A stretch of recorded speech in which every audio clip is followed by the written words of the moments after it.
Akıl menen. İnsan emne menen bolou eкен? Akıl menen. Эми ушул жерде бир ушул хадиске муафик кылып бир окуя айтып берейин сиздерге. Бир жигит, ошол өзү кыргызстандык жигит болот. Россияда 7 жыл эмгек кылат. 7 жыл иштейт. Азыр дагы көп иштегенде жаштар аякча. Үйлөнөм деп барып, мен той кылышым керек, элден калбашым керек, элден артта калбашым керек деп иштеп жүргөн жаштар ошончо. Ал жигит дагы Россияда иштейт, грузчик болуп. Өтө кыйын эмгек. Жүк ташып башка кылып 7 жыл иштейт.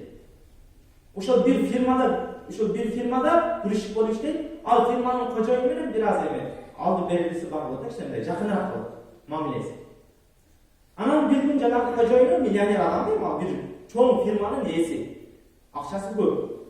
Ошол ол өзү негизи орус. Кафырында жаткан. Ошол жанагы орус адам той кылат, үйлөнөт. Үйлөнгөндө жанагы грузчик жигитти, Кыргызстандык жанагы грузчик жигитти чакырат тойуна, келип сен дагы катышып кел депчи.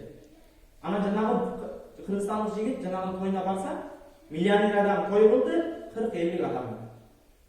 40-50ге жетпеген адам менен миллионер адамдын тою бүтөт.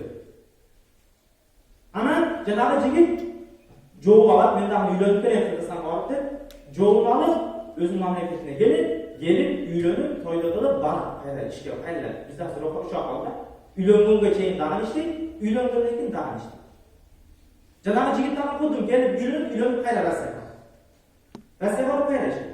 Жанагы жерге биринчи барганда жанагы кожоюн алдына барат дагы, мына менин тоюмдун диски, кассетасы, мынаны көрүп коюң, мен кандай той кылганымды көрүп коюң дейт.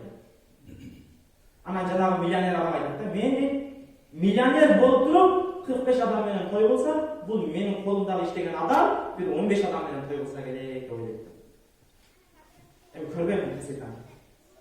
Анан бир нече күн өткөн соң жанагы орус жанагы кассетасын зерик болуп көргүз келет да, мен жүрдүм.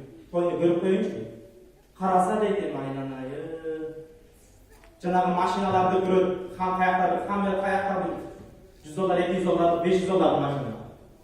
Бир чыгышы ошондой да.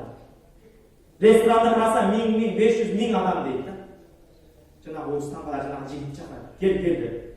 Жанагы жигит келгенде ага айтат да, сен менин колумда канча жыл иштедиң дейт. 7 жыл иштедим. 7 жыл иштеп, 7 жыл иштеген акчаны ушул бир күндүк тойго сартадым дейт. Ооба ошондой. Анда сен точно акмаксың. Сенде акыл жок. Чындыгында биздин акыбарыбыз бутум ушундай болуп атат. Бирок бул сөз аяктагы бир кафырдын айткан сөзү. Мусулманга карап айткан сөзү. Жана пайгамбар саллаллаху алейхи ва саллям хадисинде dedi, "Шарафул инсан бил акл